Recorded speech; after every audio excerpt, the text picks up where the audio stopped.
Hi, I am Tanya, a senior growth marketer at Meritto. I welcome you all to this edition of Education Circuit by Meritto, where we host experts, thought leaders, and decision makers from across the global education ecosystem. In this series, we dive deep into the latest insights, emerging trends, and proven best practices that are shaping the future of education. Over the past sessions, we've had the privilege of hosting incredible voices from institutions like Clark Atlanta University, Boston University, De Montfort University, Abu Dhabi University, American University in the Emirates, Asia Pacific University, Old Dominion University, and many more. And today promises to be just as insightful. And for those who don't know, Meritto is the global standard in enrollment technology for colleges and universities. We believe that admissions teams shouldn't have to navigate complex systems or struggle with outdated tools in an AI driven world where speed and precision are essential. That's why Meritto stands out with the purpose built solutions designed for admission professionals, not tech experts. With its intuitive interface, robust data architect, and AI driven automation, Meritto empowers institutions to recruit smarter, engage students more effectively, and streamline the entire admissions journey. And today we are honored to join by Mr. Yan Hon, Managing Director of SAE University College UAE, who is also a seasoned higher ed leader with nearly 3 decades of experience in the education sector across UAE and South Africa. Having gained experience in all levels of education from primary to tertiary, more than half of his time has been spent in senior management positions up to the executive director level. An educator at heart, Yan believes in providing quality education and providing pathways of development and support to students through strong industry relationships and collaboration. We welcome you, sir. Thank you, Tanya. Thank you so much for the invitation and the opportunity. It's lovely to be here, and I'm looking forward to our conversation. Now, the context couldn't be more timely. The UAE is accelerating its AI leadership. World class projects like Stargate UAE are underway, including a massive AI supercomputing center in Abu Dhabi. Through a unique partnership with OpenAI, the UAE is rolling out free access to ChatGPT Plus for all residents, making AI tools widely available for learning, research, and productivity. With that in mind, Mr. Horn, it's a pleasure to have you here. Let's start at the beginning. The global education landscape is evolving rapidly. Students now juggle expectations around mobility, metrics, career pathways, and with initiatives like free advanced AI tools publicly available, the expectations themselves are shifting. So, as fall 2025 approaches, what's the most unexpected change you have seen in how students choose their study destinations, and how is it impacting the UAE specifically? Well, I think it's not really an unexpected change, but it is a big change nevertheless. I think one of the major things that have happened in the most recent times is that there are some traditional, aspirational, in some cases, destinations that students from this region, from all over the world, actually would aspire to joining as a foreign student. And when I talk about those destinations, I'm talking about the key ones like going to the UK, North America, Europe, Australia, Canada. Those are usually the main destinations that students would aspire to, wanting to get into Ivy League universities in one of these regions. And I think one of the major things that have changed in the modern recently is that access to these different destinations have become restricted. There's been huge restrictions that have been put on foreign student visas, ability to be able to access these different regions. And that really has changed how students look at where they're going to study. One of the other reasons, changes that have also happened is that students really look at making the decisions based on, I would say, a value-driven decision making, looking at what it is that they will be getting in return. Now, historically, if you wanted to go study in, let's say, Canada, or you wanted to go to Australia, or you wanted to go to the UK or America, whatever, the foreign student would go there. They would get a student visa. After a number of years, there would be a pathway towards employment. You get residency, and that person has then really created a pathway of having moved from, wherever their origins are to, this destination. And unfortunately, over the last number of years, this has become much more difficult. Having a student visa and graduating in a foreign country is not necessarily a pathway towards employment anymore. Accommodation in these areas have become so difficult to secure that it's virtually impossible. You have to prove certain levels of income. And just to get the student visa in the first place has become very difficult. So, where previously people were looking at these places as aspirational and also with regards to employment, now it seems like it's not as easy as that anymore. So, they're looking for alternatives. They're looking for other places where they can have a pathway, and also, the one aspect that have become really, really important is the aspect of being able to settle in a safe environment where there is a growing economy and where there is really cutting edge development that happens in that area, in an annual basis. And that's why a place like the UAE, for example, and Dubai has become such a prominent, not only an alternative, but for many people, it's actually become a first choice for all of the reasons that I've said before. Accessibility through dedicated student visas, golden visas for people with scarce skills, golden visas for students that are really toppers, that have got top academic performance, having the ability to get internships once you're working in a growing economy. And then, of course, the safety aspect. We all know that Dubai is one of the safest, if not the safest city in the world. And this is really an important decision-making criteria, not only for students, but also for parents. Because if you're going to have your son or your daughter go and study in a foreign country, you want to know that it will be safe, to be able to walk around at night, to be able to get to class, take public transport in safety and not be harassed, and be safe, and that your belongings and your person will be safe. And I think this is probably some of the criteria that are playing into people's decision making at the moment. It's the actual access, the mobility, the safety aspect, being part of a growing economy, and then ultimately, will you be able to secure employment once you graduate? So those are really the things that I feel have become top of mind for decision makers at this stage. Well, absolutely agreeing to you, sir. Beyond infrastructure, the UAE is building a narrative of being future ready, bridging innovation, economic ambition, and an ecosystem that nurtures both academic and tech driven growth for the students. So, that is absolutely a UAE's advantage in attracting global talent, I would say. There's something uniquely compelling in what all you mentioned. It's about what makes institutions in the UAE resonate on the global stage.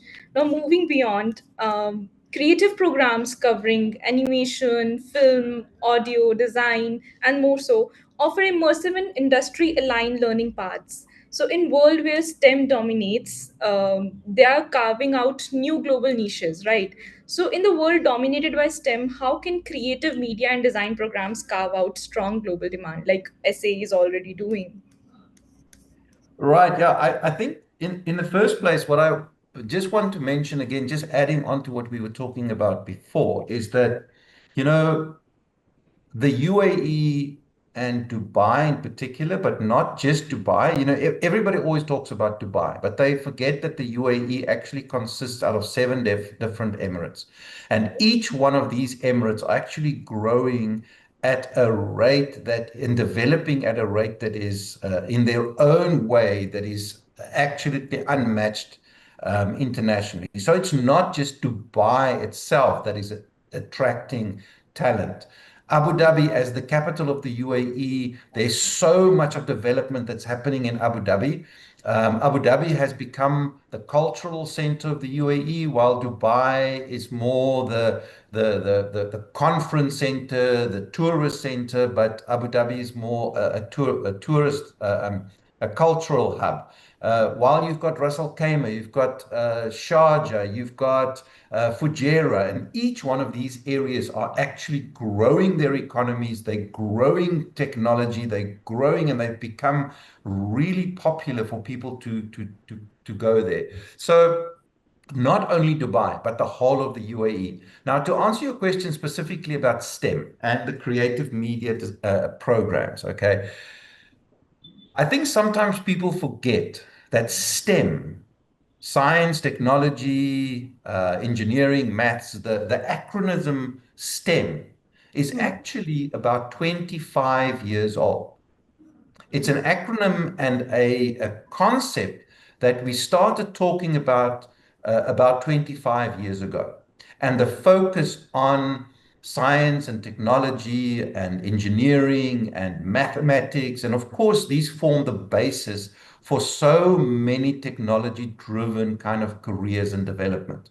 But what people don't really grasp is that over the last 25 years, STEM has evolved into something called STEAM, STEAM. Right. And the A, I wonder if you know what the A stands for. Is it arts, if I'm not wrong? Correct. So Yeah. the A in STEAM refers to the arts, Hmm. but I refer to it as the invisible A because everybody just talks about STEM. Right. But they forget about the fact that the arts and the creative media industry have really become part of the whole STEM, which turned it into STEAM. So Hmm. when we talk about STEM, it's dated. Right. It's STEAM. And the integration of creative media programs into curriculums within schools have not just become an option, it's actually become a total necessity. Why do we say this? When we talk about creative media programs, we talk about programs like animation, game development, game design, graphic design, visual communication, UI, UX, user experiences, web design, audio engineering, film production, all of these different programs that are used for basically two purposes. The Hmm. purpose of creative media is actually two things. Firstly, they tell stories, and secondly, they solve problems. Hmm. So integrating the creative process, the design thinking process, the ability to use innovation and design thinking to solve problems and to tell stories have become an absolute necessity in the modern world. Agreed. And this is something that so many people lose sight of because they only think about the kind of career paths that traditionally everybody has been thinking about. It is Hmm. projected that the biggest, well, first of all, the biggest challenge that our youth, young people are facing today, as we mentioned earlier, Hmm. is to secure employment after graduation, right? That's what Exactly. everybody wants. You Yeah. want to go and work in an industry where you know your talents and your passions are going to lead towards a fulfilling career where you can earn a good salary, support your family, but also enjoy your life by doing something that you really love doing. Right. Now, the creative media industry provides this. It provides an ability to use your talents and then also work in an industry that supports the growth of an economy. Now, what unfortunately is the reality is that many people don't know that there are so many opportunities for employment within this industry. Because, first of all, they don't even know that the industry Yeah. exists. They Yeah. don't know that there is something called the creative economy where people work and earn really good salaries and income by doing things creatively. They don't even know that there is something called the creative economy. So they never directed towards these career paths. People are always worried about the impact of something like artificial intelligence or AI would have on employment of people in the future. Yeah. But it is projected that the creative media industry, in collaboration with artificial intelligence and being able to use the talents of creative, talented young people, will create more than 420 new employment opportunities in the future, in 5 years from now. These are new jobs that exist. And these are not traditional jobs like becoming an engineer or going into medicine or becoming a lawyer or going into business or in finance, the traditional career paths. These Right. are careers and opportunities that are there really screaming for young people that are talented in creative media to join this industry. And unfortunately, there are not enough of them because they don't know that there is a career path. Many people see these career paths as a hobby or something that they just do for fun. They don't really see it as a real career opportunity. SAE, as the largest creative media university in the world, we graduate students into this industry, into creative media every year. And to be quite honest with you, we have an industry that is asking us for more talented graduates, and we can't find enough of them. Mm. So yeah, that's really where the change has come when STEM changed into STEAM and the Right. integration of creative media into these traditional programs. Right. That's very fascinating to just see how creativity and creative led programs are becoming a differentiator, especially when it's aligned with real world industry demand. And when I myself have just been a graduate in last 2 3 years, I myself feel so attracted towards all of these. When I was exploring even SAE's page and I was preparing for this webinar, I was like the feeling the one that yeah, somewhere maybe in the future I would like to take up some creative led program and just make a difference here in this industry. So that is how fascinating this is. So moving on to our conversation, I mentioned in the introduction of the UAE's changes in the education industry, and I mentioned about Chat GPT Plus and how UAE government is bringing that to the UAE's residents. So diving deep into that. So with free ChatGPT Plus now available for all UE residents and AI integrated into the curricula from kindergarten to grade 12, the environment for tech-enabled learning is deeply empowered now. So beyond the buzzwords, where do you see agentic AI making the most practical difference in specifically enrollment and student experiences further? Well, first of all, I think two main areas where AI, in the context of what you're asking, really has a huge impact. First of all, AI has the ability to really build personalized recruitment journeys for prospective students, where through conversational AI, the the AI agent can really identify the needs um, and the aspirations of a student in context of the institution that it represents, and really builds a personalized journey for that student, because obviously everybody is different. On the other side, it's also having adaptive learning ecosystems. When you have a learning management system, you have curriculum delivery, then AI really has the ability to personalize experiences for students, the way that they interact with AI and the curriculum and the delivery of it. So, if you think about having an AI agent, for example, as a recruitment agent on your website, or it means that that agent can be available 24 hours a day, 7 days a week, Exactly. at any time, 24 hours a day. It never gets sick. It never takes leave. Yeah. It never has a bad day. It never gets upset when the person is rude on the other side of the line. It never gets irritated when somebody asks the same question 10 times over. It always approaches every call, every interaction with the same level of enthusiasm, the same level of freshness. If you have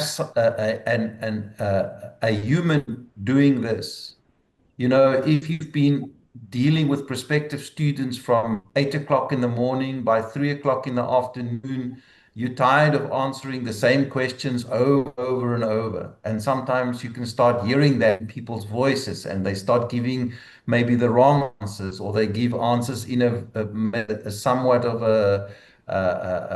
in a very short way where they don't share all of the information.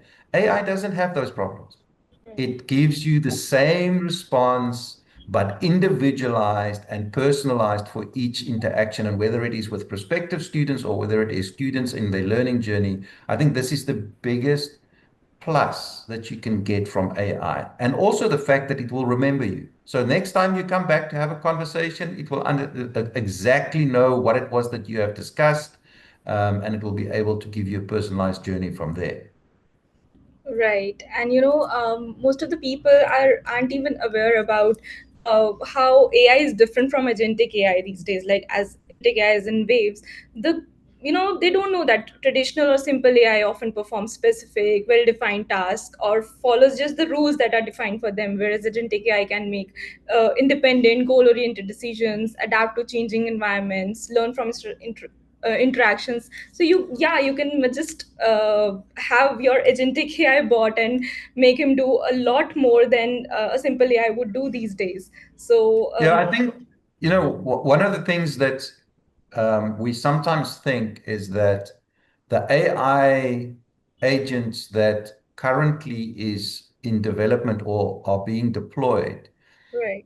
people still equate them to the same chatbots that we had maybe 5, 10 years ago that were integrated into websites, which were basically just Excel spreadsheet driven responses to some basic frequently asked questions.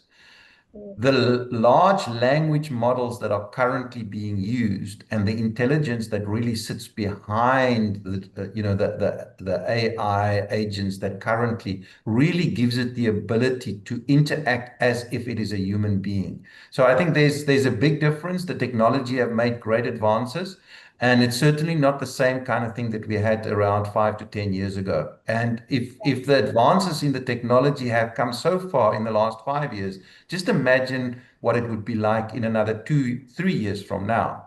Right. So the research have also shown that because of the quality of the interaction that prospective students can have with an AI agent, it can actually increase the conversion percentages from your prospective students to a qualified sales lead, by more than 50 to 70%. So, the return of investment is certainly there. So anyway, it's a topic that is very interesting, Right. and we look forward to see what the new technology is going to bring on this field. And I think that I would like to definitely have a deeper conversation regarding this sometime in the near future with you. Moving on, so as we're talking about AI, agentic AI, and technology just evolving, so there's always some pitfalls that comes with tech that comes in the era, right? So with rapid digital enthusiasm, institutions often choose shiny tools without strategic alignment, sometimes diluting brand or even the mission. So, what's the one tech adoption mistake that can actually hurt an institution's global brand, according to you? Well, I think it's all about strategic alignment, really.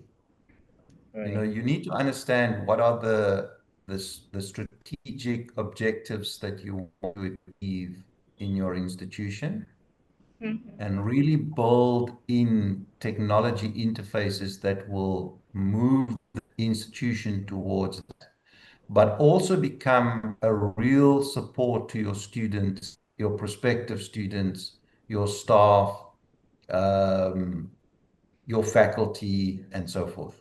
People very quickly see through the glitz and the glamour of some technology gimmick that doesn't really add good value and that does not help to advance the institution towards its strategic goals. So it's to be a genuine value add that is aligned with strategy. And if you do not do that, it really undermines the trust of your prospective students, your current students, your staff, and your faculty, which could then obviously lead to negative outcomes.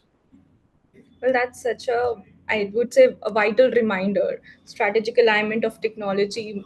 I mean, technology should enhance, not distract from the educational value and creating an experience for students better than before. So that is very important to remember, and I'm sure our audience would be taking the notes. Moving forward, if I say enrollment numbers are only part of the picture, institutions also need richer indicators like KPIs to understand their global appeal. So, how should institutions measure whether their brand is resonating globally beyond enrollment figures? What are the parameters that you would want to use in SAE? Well, I think, SAE, I mean, I can't talk for all institutions, but I can only talk about SAE and the kind of things that we measure. SAE is in Dubai, we attract students from all over. We obviously about 60 to 70% of our student body comes from within the UAE. And these are specifically students that are interested in studying creative media, like I said, like design, graphic design, film production, audio engineering, animation, game development, game design, computer engineering. So these are the kind of, it's really important that you measure the source of where your students are coming, not only your domestic students, but we attract a lot of from all the world. We know that the majority of your students, international students, come to Dubai to study specifically at SAE, historically India. We welcome a lot of students from India every year. That it has grown to, if you don't know where these where lies, then obviously can't put focus behind it. So it's to measure what I would call the yield from your target markets, the regions where you um, then I would also say what something that we sometimes forget to measure is not only the enrollment from inquiry, how many leads have you made to the actual, but also the experience of people during that process. How positive people feel about the interaction that they've had with your enrollment advisor, the institution, how comfortable were they feeling, how quickly they were given information if they asked, how engaged were people, were the people that they were with. Uh, and then other KPIs that really is important, looking at graduate employability rates. This is very important for us at SAE because we make sure that every single student that graduates from SAE gets placed in an internship before they graduate, and then also making sure that they get access to the industry that are looking to employ people. So graduate employment rates is really important KPI to be able to measure, which of course sits at the completely other end of the funnel. We sometimes just tend to measure lead to paid enrollment. But what about your graduates? What about their experience while they are a student? About are they able to find jobs in the discipline that they have studied and how they get into industry? So I think if you measure more than just the enrollment numbers and you have real clear KPIs about experience, but then also at the other end of the funnel with regards to employability and careers, then you're really looking at it from a holistic point of view. And those KPIs then give you a good indication. Well, that's very insightful. I'm sure it's going to be very handy for all those who are looking for some good KPIs. Moving further, our whole conversation has been around this topic: what students value now. And my next question is also going to be around the same. As with evolving needs, students are looking for outcomes that span experiences and real world ready. So, in your view, what are students value most right now? Experience, career outcomes, or something else entirely? Yeah, it's interesting. I think there's always shifts that happen. Of course, first and foremost, all students and parents should be looking at a high quality academic delivery. All right. So that's the first thing. They want to know that they're going to go into an institution where the quality of the education that they're going to be, that they will receive, be something that really aligned with their interests, which is, I guess, at SAE we have a bit of an advantage in this because we are so specialized and we only offer bachelor's degrees in creative media programs. Students that come to us know exactly what it is that they're interested in, and they study things that they're really passionate about. You know, they love their own creativity and they want to see that they apply it. So I think that's the first thing.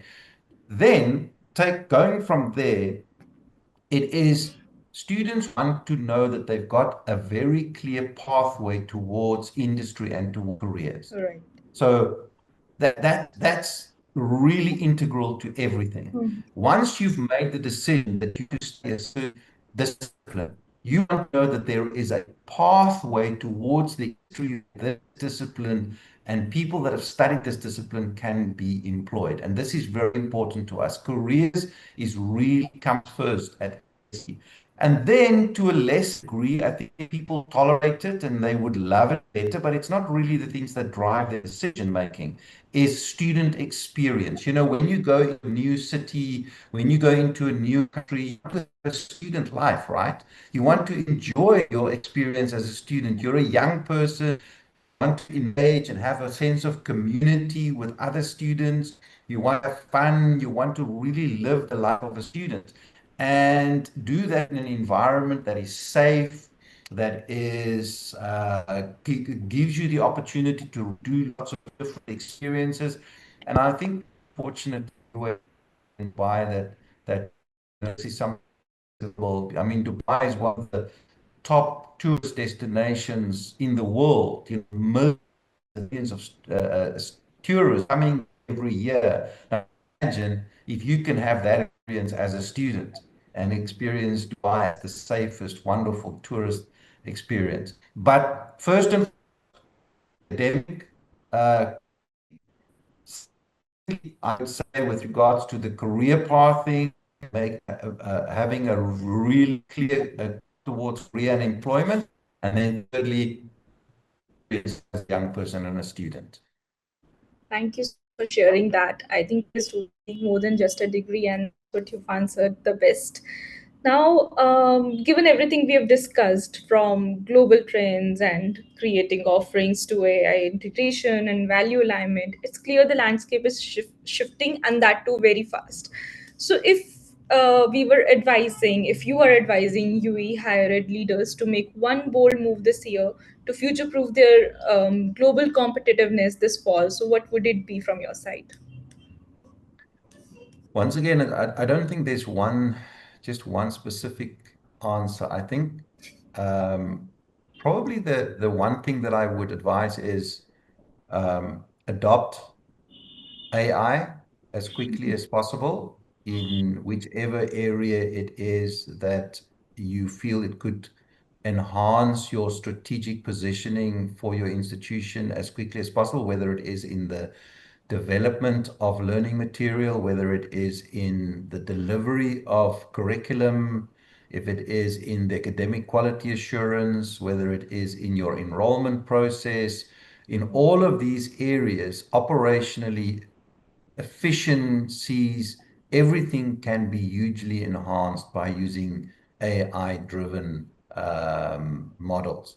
So that I would probably say is the number one thing. But then over and above that, I would say really creating a pathway for your students towards industry. Create industry partnerships and collaborations with other institutions that really will enhance the career and employment opportunities for your students. And not only locally, but internationally, creating partnerships and pathways for international employment for your students. Just because they've studied in one place doesn't mean that they necessarily need to work in one place. They need to be qualified and have credentials, industry certified credentials that makes them employable internationally around the globe. And I think these are probably the things that I would advise universities and institutions to do as quickly as possible if they haven't done it yet. Well, thank you so much. Powerful insights, sir. And thank you for this forward looking conversation. It's clear with the strategic vision and technology savvy UE institutions are well positioned, to lead in the global education landscape. Now, without taking much of your time, I would like to conclude your conversation. Today's discussion has highlighted that the UAE's push for global appeal this fall 2025 is not just about attracting more students, and not just for this fall, it's beyond that. It's about building a stronger, future ready higher education ecosystem that can compete on the world stage. So, from leveraging technology and AI to refining value propositions and embracing diverse academic offerings, the change of STEM to STEAM, graduate employment rate as KPI, and more. The insights shared by Mr. Horn give us a clear direction of what's possible when vision meets execution. We hope this conversation sparks ideas and inspires actions in your institutions. Now, to our audience, thank you for joining us today. Your engagement is what makes Education Circuit by Meritto a valuable experience. We hope you found this session as enriching as we have. It is a recorded session, and the recording will soon be shared with you in our next mail. Thank you so much, sir, for joining us and sharing such insightful insights with us. Thank you so much. We look forward Certainly to been seeing a pleasure. Thank you so much for the opportunity. And if anybody wants more information about what it is that SAE does and how we can support you in your creative journey and finding employment in the creative economy, you're welcome to visit our website, get some information, and reach out to us. And we're looking forward to welcoming you in Dubai soon. Thank you so much, Tanya, for the opportunity, and to Marito. well, definitely, I don't know about the audiences or anybody else, but you're definitely going to get my ping soon for some course that I would want to get in the SC. So we You're look very welcome. forward, we look forward to seeing you in our upcoming editions. I'd also like to have another conversation with you, sir, maybe around agentic AI and AI's difference. And we look forward to seeing our audiences for our next upcoming editions. Until next time, stay inspired, stay strategic, and keep putting students at the center. Have a great day. Thank you.